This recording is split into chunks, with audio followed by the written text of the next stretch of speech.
Speaking of the comment section, we put out the behind the scenes for the Two Americans Most Wanted video. People commented and said that Tupac seemed out of place. Can you give your insight as to the dynamic of the groups in that video? Well, I disagree with y'all on that. And y'all got to understand that we did have cliques in Death Row. Yes. The Pyrus and the Bloods generally hung out with each other, which would be the homeboy security. The Dogg Pound and the Long Beach guys, they hung out in their cliques, in their entourages. And then the Outlaws, of course, they were mainly Tupac clique and Big Sight and all of them. Bo Peep, they all pretty much hung out over there. Johnny J and them, Kendrick, Mo Preem and them.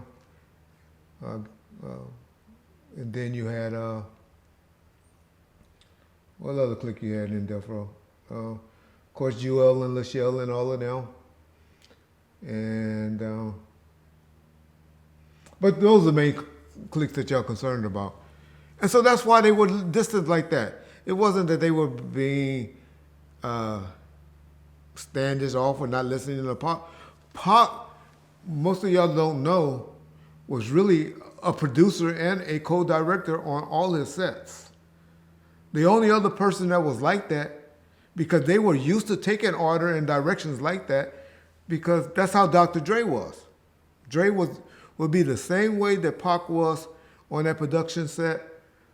That's how Dr. Dre was. That's how those two. So Snoop and the Dogg Pound guys are used to this being high, high as a motherfucker, and just setting off waiting to go do what they do. Those motherfuckers were performers, actors. They were talented. They were the talent. Pac and Dre were different because they did both, but their calling were to be directors and productions and all of that.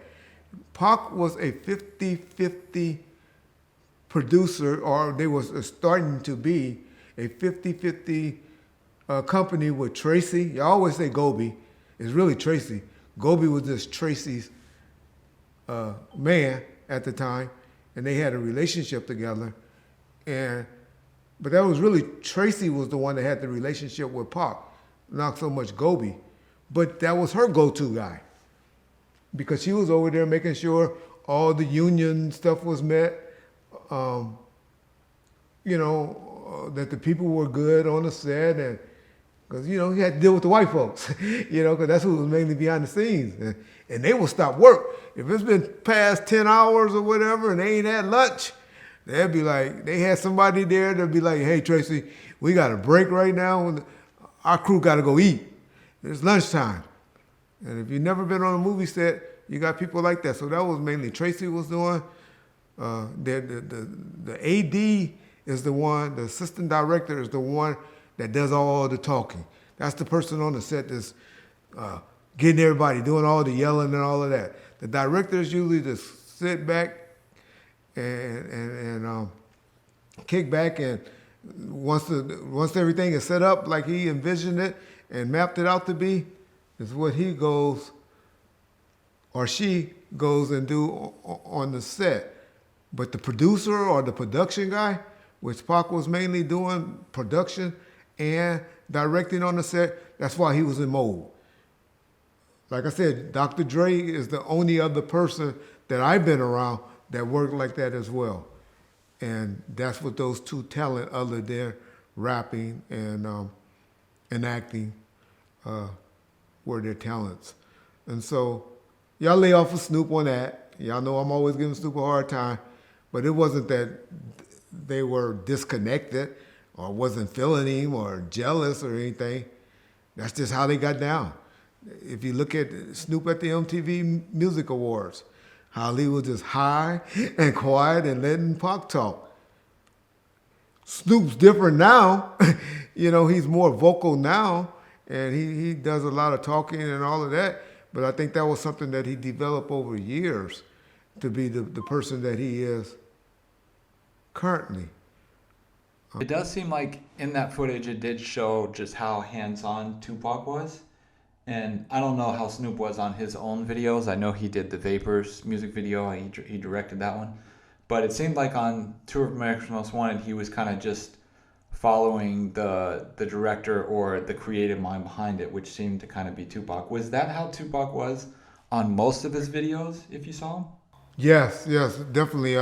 Other than the California Love one, but he had a little bit of input on that one because he the one that brought that to Dre because him and Jado had worked and created that together, and so he had a lot of input on that particular video shoot, California Love. But to be honest, Snoop was used to taking the lead of Dr. Dre, and he, like I said, Dash just loved the camera. Dash was just always just high and just there, and love to see how he can get in on a shot. Corrupt was always laid back. Usually had an alcohol bottle and drunk. Nate Dogg was kind of a talker, but he would, follow along. But he was just like the funny man. He was always like the big, not the big homeboy, because Snoop was their big homeboy. But I think Nate might have been a little older than Snoop, and so he was always like the strong, the smart guy among that crew. Big C Style and Trey D and all them, they had a lot of the gangster input. Just like our boy Goldie Heron and Big C Style, they did a lot of the consulting on that scene on Murder Was the Case, the beginning of that movie video. They both kind of wrote that and consulted and did a lot of consultation to Dre on how that video should go down, how dudes get shot, in front of a liquor store and how they act and all of that. So shout out Big C Style and rest in peace my boy Heron, because I know they had a lot of input on that particular video. But Dr. Dre, goddamn Dr. Dre and Tupac were genius when it came to productions and setting and creating and thinking. But so to be fair, for Snoop, Dre took a lot of the credit for Snoop's stuff. Tupac took a lot of credit for his own stuff. And then, as you said, later on when Dre and Pac was no longer with Death Row or no longer with us, then yeah, Snoop started growing into his own. I remember he the one that, you remember there was a sex scene that he did? I remember being there on that set, and he was directing and had a lot to do with, I think was it on the beginning of Midnight Love, where he did something with a female and all of that, where he was like having sex with a female? Yeah, I'm not sure like what it was originally for, but I know you guys used it for the Head Doctor music video. But I don't know what it was originally for, to be honest. Got you. But on video, I think it was doing the set for the Midnight Love, and or at least it was on that budget. And I remember Snoop being in charge and directing that with my boy Rob Johnson from Been There, Done That Productions. And so Philip Atwell was mainly Dre Boy, and he did a lot of stuff. But man, I'm telling y'all, Dre and Death Row broke a lot of y'all directors that y'all know now. Gave I think Hype Williams' first video was who's a big time producer and director now, was Little Ghetto Boys. That never came out, but that's a big video. So like I touched on Hype and Philip Atwell, another producer, a guy that's around. I remember Chris Robertson. Dre helped make and got him in the game, Big Chris. And so it was a lot of producers. Philip Atwell did a lot. And then I forgot the guy that did the name, and he's real big now. Billy, he's a little gay guy, but he's real big right now. Little white guy, little thin guy. But I broke him. Nah, I didn't break him. But I gave him one of his first shots on what? That Chronic 2000 intro video with Suge still in jail. I seen him. He directed a lot of those shows on with our boy on Empire and that show that came on after Empire, but Star and Billy, I can't think of his name, but anyway. So yeah, Death Row gave a lot of directors and production companies a big break, but that's what Tupac and Dre, as artists, they were tremendous with running their sets, and so yeah.